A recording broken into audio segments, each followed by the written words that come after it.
Dan kita berusaha juga Allah Subhanahu Wa Taala memberi peluang untuk kita menjadi hamba Allah Subhanahu Wa Taala yang boleh taat kepada perintah Allah Subhanahu Wa Taala. Maksudnya Allah Subhanahu Wa Taala telah memberikan kita hidayah untuk beribadah, untuk menjadi hamba Allah Subhanahu Wa Taala. Si semua orang lah Allah Subhanahu Wa Taala beri hidayah tu kan. Hanya orang-orang tertentu je yang Allah Subhanahu Wa Taala pilih untuk mendapat hidayah ataupun petunjuk daripada Allah Subhanahu Wa Taala. Okey. Datanglah macam ni pun segala bukti dalam Al-Quran kah, dalam hadis Nabi Muhammad sallallahu alaihi wasallam, datanglah ustaz ni pun, datanglah mufti kah turun untuk berdakwah kepada seseorang ya, tetapi nak katakan kalau hatinya Allah Subhanahu Wa Taala dah tutup, nyaksikan dapat juga terima hidayah. Seperti Allah Subhanahu Wa Taala sendiri sebutkan di dalam Al-Quran, di antaranya apa? Yang surah yang mungkin kita semua hafal kan, yang awal Al-Baqarah ya kan. Khatamallahu ala qulubihim wa ala sam'ihim wa ala absarihim ghishawah walahum azabun azim. Sadaqallahul azim. Iaitu Allah Subhanahu Wa Taala menggambarkan Allah daripada orang kafir ataupun orang-orang Yahudi dulu, orang kafir musyrikin lah termasuk, iaitu sidak itu Allah Subhanahu Wa Taala telah tutup hati sidaknya. Sedangkan apa-apa yang sidak minta bukti daripada para nabi beri. Contohnya lah orang kafir musyrikin padah dengan Nabi Muhammad sallallahu alaihi wasallam, wahai Nabi, mun kau tu benar, mun nyebut Muhammad lah, kita guna bahasa kita mudah nak faham. Muhammad, mun benar kau tu seorang rasul, benar tentang Islam tu, kau cuba ambil bulannya, kau belah bulannya kan. Okey, lalu Nabi Muhammad SAW ambil bulan, belah bulan, kemudian cantum udi. Lepas daripada Nabi Muhammad tanya udi kepada orang kafir musyrikin dia, okey, aku dah beri apa yang kita orang minta, mau masuk Islam si percaya si dengan Allah, si percaya juga. Sebab apa? Allah dah khatamallahu ala qulubihim, Allah dah tutup hati sidak. Contoh lain kita nanggap zaman Nabi Musa alaihi salam kan. Zaman Nabi Musa alaihi salam, iaitu Allah suruh Nabi Musa ketuk tongkatnya dekat laut. Semua tahu cerita tu. Ketuk dekat laut, terbelah lautan. Lalu dapatlah Nabi Musa lari bersama dengan kaum Bani Israel. Lari dengan sama kaum Bani Israel. Kemudian Fir'aun tu ngepung tu masuk ke lautan Fir'aun, lalu tutup di lautannya, mati Fir'aun sekali dengan tenteranya. Lepas daripada apa berlaku, kaum Bani Israel separuh daripada sidaknya simuk ikut Nabi Musa. Sedangkan bukti jelas sekali, lautan dibelah. Tapi mau si beriman kepada Allah, si mau. Sebab apa? Sebab Allah SWT telah khatamallahu ala qulubihim. Hati dah tertutup dah nak nerima kebenaran tu. Jadi kita bimbang suatu hari kelak Allah Subhanahu Taala akan tutup juga hati kita macam Allah tutup hati orang kafir yang Allah cerita dalam Quran tu. Apa lagi yang Allah tutup? Wa ala sam'ihim sami', pendengaran. Lingo sidaknya dah tertutup dah untuk mendengar kebenaran. Bahkan diceritakan bahawa orang Yahudi dulu mun para nabi datang cerita tentang Islam, cerita tentang Allah, tutup lingo. Dah ditutup lingo dikerak-keraknya lagi. Dikerak-kerak lah bahasa orang pusat tu kan. Dikerak-keraknya para nabi tu. Nak kau bulat. Macam biak kecil macam kita larang, jangan main luar, jangan main hujan. Ndak aku nak main. Macam yalah polahan orang Yahudi dulu. Kaum Bani Israel bila disampaikan kebenaran. Wa ala absarihim, mata sidak tu, basar, penglihatannya dah ditutup oleh Allah Subhanahu Wa Taala, ghisyawah, serapat-rapatnya Allah Subhanahu Wa Taala dah tutup. Bukan maksudnya sidak tu buta daripada melihat kebenaran, tetapi sidak tu sebenarnya hatinya dah buta. Macam-macam dah nak, bulan dah dibelah pun si beriman. Apa lagi peristiwa yang Nabi Muhammad SAW alami? Contohnya Nabi pergi Isra wal Mi'raj. Nabi pergi ke Baitul Maqdis, kemudian naik ke atas langit, pulang dicerita dengan orang kafir musyrikin tu. Pulang di Mekah cerita. Kemudian orang seorang yang madah dengan Nabi, okey, Muhammad, mun benar kau datang Baitul Maqdis, cuba kau hitung berapa igi pintu, berapa igi penjan, berapa igi tiang dekat Baitul Maqdis. Kami sendiri pun selama kami pergi masjid pusat tu, si pernah kami hitung apa igi tiang tu, apa igi penjan, si pernah hitung. Nah, kita pun kalau datang masjid ni dah kita nak kerja hitung-hitung apa igi tingkap, berapa igi tiang lah saya tu. Tapi tu sidak yang nak ngetes Nabi Muhammad. Benar si Nabi tu pernah datang ke Baitul Maqdis. Kemudian Allah SWT tunjukkan kepada Nabi Muhammad di depan matanya tentang tiang, pintu sekali dengan apa-apa yang dalam Masjidil Aqsa. Dapatlah dijawab kepada orang kafir tu. Dah dijawab dengan orang kafir tu. Tanya dia mau si beriman, jawapannya si juga. Dah diberi bukti dah, dah diberi dah. Sebab apa? Mata sudah dah tertutup benar-benar dah. Kesan daripada hati sudah dah tertutup. Okey. Kemudian Allah SWT dah ingatkan walahum azabun azim, iaitu orang-orang macam tu nun akhirat kelak Allah ngintai. Dekat dunia kan dah tunjuk dah macam-macam tu, tetapi semua juga terima kebenaran. Ingatlah dekat akhirat kelak ada azab Allah Subhanahu Wa Taala yang sangatlah pedih, sangatlah dahsyat. Okey. InsyaAllah pagi tu kita diminta untuk menyampaikan kuliah berkaitan dengan tentang akhirat lah. Tentang akhirat. Okey. Bab-bab akhirat tu banyak kan, dan akhirat paling dekat dengan kita apa? Kematian lah. Kata Imam Hasan Al-Basri rahimahullahu ta'ala, iaitu hari pertama sebenarnya kita hidup adalah hari pertama kita mati. Sebelum tu yang kita rasa lama tu nak umur sampai 70, 80, dah mati kelak rasa rupanya sekejap je 80 tahun, 90 tahun. Sebab apa? Lepas daripada mati, kehidupan lepas daripada dia adalah ribuan tahun. Dalam kubur aja ada sebahagian riwayat madah berjuta tahun kita dalam kubur aja. Rasanya tu lah. Kemudian sampai ke padang mahsyar, lagi lah lama. Banyak lagi proses yang akan kita lalui. Jadi kita akan ceritakan secara ringkas apa yang akan berlaku di hari akhirat kelak. Jadi waktu kita mati adalah akhirat pertama untuk kita semua. Kita semua akan alami. Maksudnya akhirat tu semua akan rasa. Semua akan rasa. Dan paling awal kita rasa adalah kematian. Sebab ialah para ulama kita selalu mengingatkan kita tentang akhirat, terutama berkaitan dengan mati. Di antaranya Imam Hasan Al-Basri sendiri nyo ada kebiasaan. Apa kebiasaannya? Nyo akan tulis dosanya dekat baju. Apa dosa polah itu? Contohnya nyo ada meninggalkan beberapa amalan, okey, tulis dekat baju.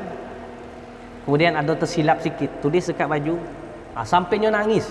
Sebab apa? Semua dosanya garis sebab apa? Ditulis nyempul dekat baju. Lepas tu mungkin ada yang boleh pula lah. Mungkin Haji Iso kah? Start tulis dosa dia pun dekat baju. Saya dah lah nak mula kan. Tu nak katakan para ulama macamnya sekali nak ingatnya pun kepada dosa dan kematian. Sibuh lain Imam Syafi'i rahimahullahu ta'ala. Imam Syafi'i, imam kita. Nyo ada kebiasaan yang pelik, iaitu nyo gantung kain kapan dekat depan pintu bilik. Allah. Siapa berani pula? Mun kita lah. Di depan pintu kita ada kain kapan yang kita gantung. Kita sikan ada selera nangga bini kita pun. Ni ndak lagi. Lalu ingat mati je. Depan mata kita ada kain kapan. Dan benda ialah dipolah oleh Imam Syafi'i. Lepas tu mungkin boleh juga siapa volunteer kah? Anjang kah? Kain kapan kah depan pintu bilik. Hari-hari ingat mati kan. Dan benda ingat mati itu dilakukan oleh semua para ulama kita dan seluruh para solehin, orang-orang yang soleh, supaya macam-macam cara untuk sidaya ingat kepada kematian. Kemudian kita cerita lagi tentang kejadian akhirat yang last lah, iaitu selepas daripada ditiup sangkakala. Waktu pertama kali ditiup sangkakala tu apa yang berlaku? Semua manusia tu akan mampus. Bukan manusia je, seluruh makhluk akan mampus, akan mati, akan kojoi lah mati. Lepas daripada dia ditiup lagi sekali, seluruh manusia akan bangun udik, akan hidup udik. Seluruh manusia tu akan hidup udik. Dan manusia pertama sekali akan hidup siapa? Nabi Muhammad sallallahu alaihi wasallam. Nabi Muhammad adalah makhluk pertama yang Allah SWT bangkitkan. Maksudnya manusia pertama yang Allah SWT akan bangkitkan uji. Ketika Nabi Muhammad SAW bangun, disebut dalam sebahagian riwayat, Nabi itu akan mengusap-ngusap debu yang pada bajunya lah. Masih diusap-usap debu yang ada pada baju. Kemudian apa kata Nabi Muhammad pertama sekali yang disebut oleh Nabi Muhammad, iaitu Nabi tanya, ainal ummati, di mana umat aku? Nabi si tanya dulu, ni bini aku, ni anak aku. Nabi tanya dulu, ainal ummati, di mana umat aku? Allah. Tangga Nabi Muhammad SAW sayang dengan kita, sangatlah sayang. Sebab ialah para ulama kita mengingatkan untuk kita sentiasa berselawat kepada Nabi Muhammad SAW. Bahkan setiap hari Jumaat kan, Tuan Bilal kita selalu ingat, innallaha wa malaikatahu yusalluna 'alan nabi ya ayyuhallazina amanu sallu 'alaihi wa sallimu taslima. Kan, lalu diingatkan kita untuk sama-sama berselawat sebab Allah Subhanahu wa taala dan para malaikat sentiasa berselawat. Bahkan ada malaikat khusus yang dikerjanya tu apa? Selawat je kerja. Jadi kita dengan malaikat siapa hebat? Mesti hebat malaikat. Tapi berapa banyak kita pun selawat berbanding malaikat, sangat jauh. Tapi Allah SWT tu tahu kita si dapat challenge kepada malaikat, diberinya gandaan kita. Gandaan pahala. Bila kita selawat, pahalanya banyak, ribu-ribu sekian-sekian. Bila kita selawat macam tu, ada kelebihan macam tu. Sebab apa? Kita memang sekat dapat challenge malaikat dari segi urusan ibadah. Saya dapat lawan. Lalu Nabi Muhammad SAW lepasnya tanya kepada umatnya, malaikat yang menunggu kepada Nabi Muhammad SAW semuanya nangis. Nangis sebab apa? Wahai Muhammad, kau keadaan macam tu pun lagi ingat kepada orang lain. Masih ingat kepada orang lain. Maksudnya Nabi Muhammad SAW tu si mikir tentang diri pun, dia mikir tentang kita aja. Itulah keistimewaan Nabi Muhammad SAW. Kemudian apa lagi? Digambarkan di hari akhirat juga bahawa seluruh para nabi kecuali Nabi Muhammad SAW akan melutut tu menangis. Nangis sebab apa? Takut ada apa-apa salah dengan Allah Subhanahu wa taala. Sedangkan para nabi semua kita sepakat seluruh para nabi itu adalah maksum, dosa sebelum, semasa, selepas Allah ampun. Tapi bayangkan tu para nabi tu pun melutut nangis, takut ada salah. Agak-agak kita macam ni keadaan kita di akhirat ya. Nang gusau na itu, nang loko-loko gitu pergi pada masyar ya. Ya Allah, banyak dosa aku takut. Tapi itu para nabi pun nangis. Allahu Akbar. Macam ni keadaan kita. Lagilah. Bahkan diceritakan oleh Imam Qurtubi rahimahullahu taala, keadaan manusia tu akan saling jarak-jarak. Bukan 1 meter. Macam gini tu SOP bukan. Bahkan lebih jauh lagi. Mu dapat seorang ibu simuk temu dengan anaknya pun. Mu dapat seorang suami simuk temu dengan isterinya pun. Dekat dunia sayang si isteri, sayang. Dekat anak sayang kita, sayang. Tapi dekat akhirat takut kita nak temu si dak. Takut sebab apa? Takut saling tuntut menuntut. Semua kita jarak-jarak semua. Jaga jarakmu kita waktu tu. Saling mencari, oh ni orang sekian-sekian. Kita pun dicari oleh orang lain tadi. Semua saling menuntut. Jadi kita jadi makin jarak. Jadi takut untuk bertemu sama lain. Tetapi lain hal kepada haiwan. Haiwan tu rapat-rapat. Dak rimau boleh rapat dengan sidak rusak, boleh rapat. Dak kuda belang boleh rapat dengan singa. Saya ada masalah. Haiwan semua rapat-rapat. Kemudian apa yang Allah SWT pula dirumuk semua manusia tu. Kita semua dirumuk tu. Dah dirumuk itu Allah SWT tunggah haiwan-haiwan tu. Diberi gambaran pada waktu itu adalah seekor rusak. Seekor rusak dengan rusak yang lain. Rusak A tu nya pernah nanduk rusak B tu dulu dekat dunia. Tapi si sempat balas. Kemudian apa yang berlaku? Allah SWT perintahkan rusak yang kena tanduk tu nanduk udik yang menanduknya di dunia dulu. Faham sih? Rusak B udik nanduk rusak A di akhirat kelak. Suruh tanduk. Macamnya lah hal lain. Contohnya macam gajah. Gajah tu pernah ninjak kaki kaki gajah yang lain. Gajah tu ninjaknya dia dekat akhirat kelak. Bayangkan mun haiwan macam ni nak, macam ni keadaan kita balasan mun kita ada salah dengan sama manusia. Lepas daripada haiwan tu saling berbalas nak, dah berbalas tu Allah SWT hancurkan semua binatang-binatang tu menjadi debu. Waktu menjadi debu, seluruh manusia dekat padang mahsyar berteriak, Allah, kita berteriak kepada Allah. Allah, bagus nak mun dunia dulu aku jadi debu-debu aja. Semua jadi manusia. Takut dah itu. Allah SWT psycho gitu. Bahasa baru tu psycho lah. Maksudnya Allah SWT tu nguyat kita macam di akhirat tu. Di uyat-uyat ni kita nyuruh nambah takut gitu. Bayangkan takut kita waktu ni tak takut. Kita dah nanggap para nabi nangis. Para nabi yang saya ada dosa. Kita dah nanggap haiwan disuruh saling balas dan jadi debu. Macam ni keadaan kita. Waktu ni kita mula takut, kita berteriak, alangkah baiknya kami kat dunia dulu jadi debu je, sibuk jadi manusia, takut. Suruh manusia jadi takut. Bahkan di padang mahsyar waktu kita saling berkumpul kita akan nanggap keadaan manusia yang macam-macam. Walaupun kita semua telanjang bulat, tapi kita saya ada masa nak ada tanggal tuan imam lo telanjang saya ada masa. Tangannya lo garik nyempurna inang saya ada masa. Semua waktu takut tentang perihal masing-masing, tetapi ada macam-macam gambaran.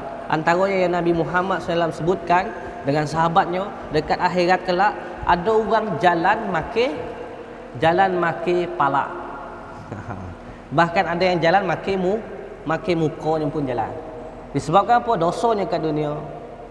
Lalu sahabat tanya, macam ni jalan ke muka? Lalu Nabi jawab, Allah SWT berkuasa nyuruh orang yang jalan make kaki, Allah SWT juga berkuasa nyuruh orang yang jalan make muka. Allah.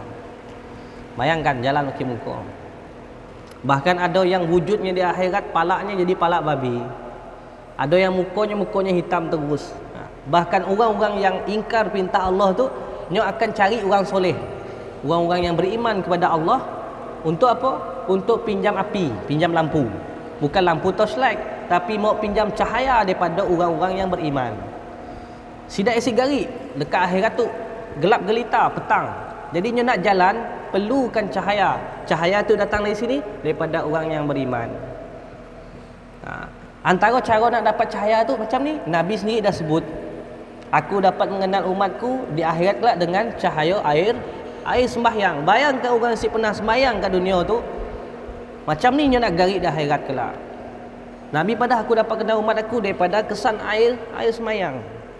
Mun orang kat dunia dia si pernah sembahyang, selalu tinggal sembahyang. Macam ni Nabi nak kenal dia akhirat kelak. Mati-matilah dia dah, Muhammad aku tu umat kau, aku tu umat kau. Nabi sikan layan. Sebab apa si layan? Saya ada bukti. Jadi air wudu tu penting. Macam IC kita dekat akhirat kelak nak nanda kita tu sebagai umat Nabi Muhammad SAW. Okey. Kemudian apa lagi keadaan yang Allah SWT nak tambah takutkan kita di akhirat? Allah panggil ataupun tunggah kematian. Mati ditunggah. Mati itu pun makhluk Allah SWT mati. Kemudian ditunggah mati di depan manusia. Semua nangga tu, semua kita tu, termasuk kami lah, semua yang ada dalam tu semua nangga. Mati Allah SWT tunggah. Wahai kematian situ. Diarahkan kepada malaikat, ambil mati tu, mula apa? Disembelih kematian tu, disembelih depan seluruh manusia. Dah disembelih kematian tu, semua manusia tu berteriak, Allah, saya dah pergi mati ya Allah. Maksudnya apa yang berat, orang yang masuk api neraka tu akan nangis, takut. Tapi orang beriman akan, Allah, alhamdulillah saya dah pergi mati, nikmat berpanjangan dalam syurga. Tapi orang yang masuk dalam api neraka nangis sebab apa? Maksudnya semua siksa yo akan saling silih berganti, terus sakit tetapi saya dah mati. Waktu yo minta mati sudah. Sebab apa minta mati? Bila mati saya dah gila rasa sakit. Tapi untuk mati pun dah dibunuh oleh Allah, telah dihapuskan. Maksudnya bila orang yang masuk neraka, nyo akan berpanjangan terus secara menerus. Allahu Akbar. Kita kat dunia takut nak mati nak. Semua minta mati mulapat. Tetapi dekat akhirat kita minta mati dengan Allah. Sebab apa minta mati? Mati jak jalan penyelesaian untuk hilangkan sakitnya penyiksaan di hari akhirat. Tapi akhirat saya dah mati lagi. Jadi pelik kita dekat akhirat lah. Jadi pelik. Bahkan ada di kalangan orang pelik bila yang nangga siksa-siksa di padang mahsyar tu, belum masuk neraka tu, di padang mahsyar je nya padah dengan Allah, wahai Allah SWT, campak je aku dalam api neraka, engkah je dalam api neraka, si tahan lagi aku. Dah give up dah, putus asa dah. Madah dengan Allah, ya Allah, si hai, masuk je aku dalam api neraka ya Allah. Aku dah putus asa, si tahan lagi aku. Belum masuk neraka yo. Dah putus asa dah. Dah masuk neraka lagilah. Allah, dah masuk neraka lagilah berat tu nyempun hukuman dalamnya. Tu padang mahsyar pun kita dah berteriak dengan Allah SWT minta, ada sebahagian orang minta untuk dimasukkan dalam neraka terus. Belum habis lagi cerita, belum habis lagi, perjalanan yang masih panjang lagi. Kemudian kita ringkaskanlah cerita tu. Allah SWT tunggah kita tu untuk convocation. Convocation lah. Kat dunia pernah sih kita nangga anak-anak kita konvo, nikmat sijil lah, pernah. Dekat akhirat kelak semua kita konvo. Konvo dengan maksud kita semua diberi catatan amal kita. Dekat dunia kita diberi rekod pelajaran. Oh, tu kita dapat anugerah cemerlang sekian-sekian. Kita dapat, anak kita tu dapat apa? Dapat cemerlang dalam akademik, dapat kurikulum bagus. Diberi sijil, berbaris. Dekat akhirat kelak pun sama. Kita berbaris untuk dapat catatan amal masing-masing. Ada dua jenis orang menerima catatan amal. Sebelum diterima itu, kita dibentang dulu. Malaikat tu akan membentang semua baik buruk kita di dunia, dicerita. Baik yang depan orang ataupun di belakang orang. Semua Allah SWT cerita. Dan Allah tutup semua mulut kita tu untuk bercakap. Dekat dunia mulut kita jadi saksi. Selalu nutup kejahatan kita. Mulut kita selalu nutup kejahatan kita. Dekat akhirat Allah tutup. Baik Allah sebut yang dalam surah Yasin yang selalu kita baca tu, al-nahtimu ala afwahihim wa tukallimuna aydihim wa tashhadu arjuluhum bima kanu yaksibun. Allah SWT suruh tangan dan kaki kita kelakar. Tangan kita pernah ngambil hak orang, pandai madah. Waktu yang mulut kita nak madah, oh jangan padah si dapat. Tangan kita pernah tulis dalam Facebook nganuk sekian-sekian, ngentam orang dalam Facebook, pun tangan kita padah. Kaki kita pernah pergi tempat maksiat, kaki kita padah. Dan seluruh anggota badan kita akan bersaksi di depan Allah SWT, kecuali mulut kita Allah tutup. Dekat dunia dah puas kelakar, dekat akhirat tutup mulut. Tutup mulut. Bukan tutup pakai mask. Tutup kunci habis, si dapat bercakap terus. Allah. Macam ni keadaan kita di hari akhirat ya. Kemudian dah dibentang semua kesalahan kita itu dan kebaikan kita, barulah terima catatan amal. Yang baiknya yang Allah SWT sebutkan. Yang Allah SWT sebut kita tu terima berkaitan dengan catatan amal tu dengan tangan sebelah kanan. Waktu yang kita seronoklah, gembira. Dan kemudian ada orang yang Allah SWT hempas. Kita terima tangan kiri, dah tangan kiri tu amalan kita akan menghempas kita, akan ngentam kita di. Waktu lah kita rasa terhina, dan waktu ya Allah SWT simuk pandang lagi dah muka kita, simuk pandang, simuk tangga lagi. Bayangkan kalau Allah SWT simuk pandang muka kita, Allah hina kita, hina sekali. Allah salli ala Muhammad. Kita minta Allah SWT akan pandanglah muka kita di akhirat kelak kan. Waktu ya Allah semua tangga muka kita, Allah. Waktu kita terima catatan amal dengan tangan sebelah kiri. Selepas daripada selesai daripada yatik, barulah kita ke peringkat seterusnya iaitu kita naik kepada titian sirat. Sepatutnya sebelum daripada catatan amal setelah dibentang kita akan ditimbang dulu. Timbang yang lupa kita sebut tentang mizan. Kita akan ditimbang amalan kita, baik buruk ditimbang. Saya ada lebih, saya ada kurang timbangan tu, ikut apa yang dah kita kerjakan di dunia dulu dan dibentangkan di hari akhirat. Kemudian diringkaskan kita naik titian sirat. Naik kepada titian sirat tu, ada sebahagian orang tu berjalan sepertinya tu sepantas kilat, seperti kilat menyambar, laju dengan kelajuan cahaya lah lebih kurang. Kemudian ada sebahagian orang tu seperti menaiki kuda, laju. Ada seperti orang tu berlari, ada yang berjalan, bahkan ada yang merangkak. Sebab apa? Di atas tu ada titian sirat, Titian sirat tu semua dah tahu rasanya, iaitu seperti rambut yang dibelah 7, setajam mata pedang nyempun jerayo tu. Bukan macam kita tu. Kita tu memakai jerayo, ada lubang pun kita dah sakit nak jalan, benar sih? Dah jalan sakit dah. Tu bukan jerayo berlubang, tu jerayo macam pedang. Dan kemudian di atas tu jerayo, di libah tu api neraka. Api neraka tu si duduk renah, api tu akan menjalak. Nya macam menolak-nolak semua orang berjalan atas titian sirat tu. Jadi siapa yang si kuat akan terus gugur dalam api neraka. Bayangkan waktu ya, Allah. Umpama kita jalan atas api lah tu. Tu ada titian, libah yo ada bara api. Panas yo. Kita perlu jalan dalam keadaan yang cepat. Namun silap langkah kita gugur. Macamnya lah di akhirat kelak, titian sirat bawah tu api neraka akan menjulang-julang. Waktu yo siapa si kuat gugur. Yang menguatkan kita waktu yo siapa? Adakah fizikal kita? Walaupun dekat dunia hari-hari kita jogging, hari-hari kita main sikai, contohlah. Contoh kan. Hari-hari main sikai, hari-hari kita berikut. Adakah yang menjamin sih? Tetapi apa yang menguatkan kita di waktu itu adalah amalan kita. Jadi penting kita untuk bekal amalan. Dan di depan tu siapa nanti kita? Nabi Muhammad SAW menanti kita di depan pintu syurga. Dan waktu itu kita si cari orang lain. Dekat akhirat kelak kita si cari orang lain, kita cari Nabi Muhammad SAW.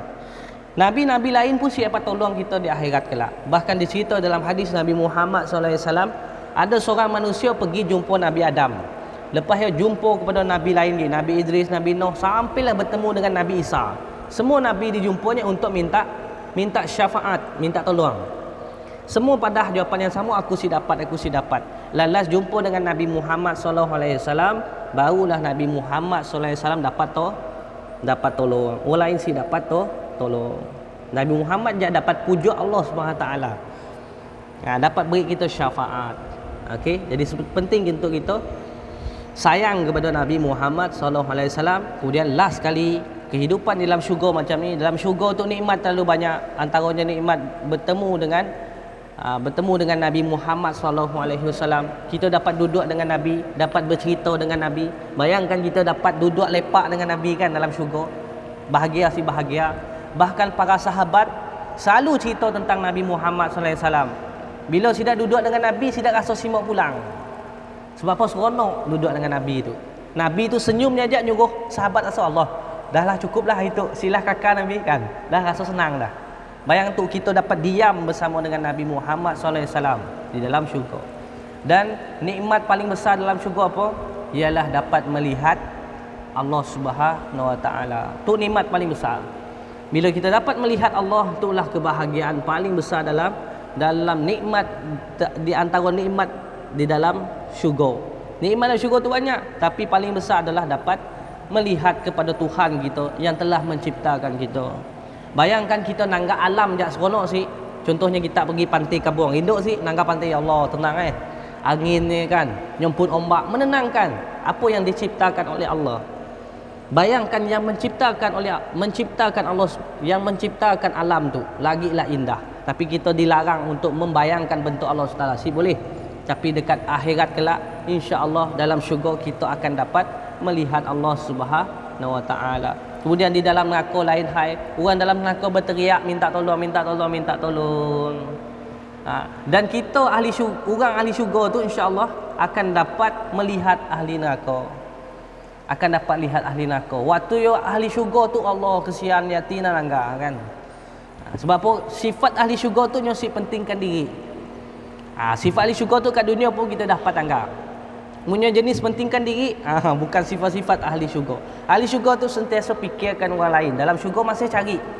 Bahkan diceritakan oleh para ulama kita, diceritakan oleh Imam Hasan Al-Basri juga iaitu ada seorang sahabat tu dekat dalam syurganya tanya dengan Allah, ni dulu sahabat-sahabat aku yang selalu bersama dengan aku dekat dunia, yang selalu sama aku pergi masjid kan, yang sama dengan aku lepak kedai kan, yang selalu sama dengan aku bercerita tentang kebesaran Allah ni Lalu Allah padanya dekat dalam api neraka. Lalu sahabatnya tu minta, ya Allah, aku mau sahabatku masuk dalam syurga sekali, boleh sih? Si ada permintaan ahli syurga yang Allah tolak, Allah Taala ambil kawannya itu masuk dalam syurga juga. Jadi beratkanlah di dunia untuk kita cari sahabat kita yang baik-baik. Dekat dunia untuk carilah sahabat kita yang ingatkan kita kepada Allah. Ni tahu kelak akhirat kita si tahu nasib kita. Kelak dunia kelak nyolah akan cari kita dalam di syurga kelak nyolah cari kita di dalam syurga. Jadi kelak pun ada lah tuan imam kan. Tuan Haji Iso kan. Imam satu kan. Saya dah nemu kami dalam syurga kan. Tanyalah dengan Allah, Allah ni 7 ustaz atta mari.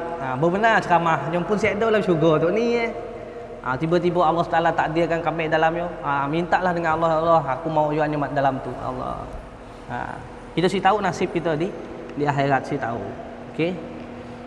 Dan dalam neraka kelak semua siksanya akan berkekalan dan orang kafir lah yang akan kekal di dalam neraka. Dan setiap cerita akhirat tu kita perlu ingatkan sebab apa? Ia akan membentuk hati kita, membersihkan hati kita daripada mencintai dunia. Kita boleh ambil dunia tu tapi jangan mencintai.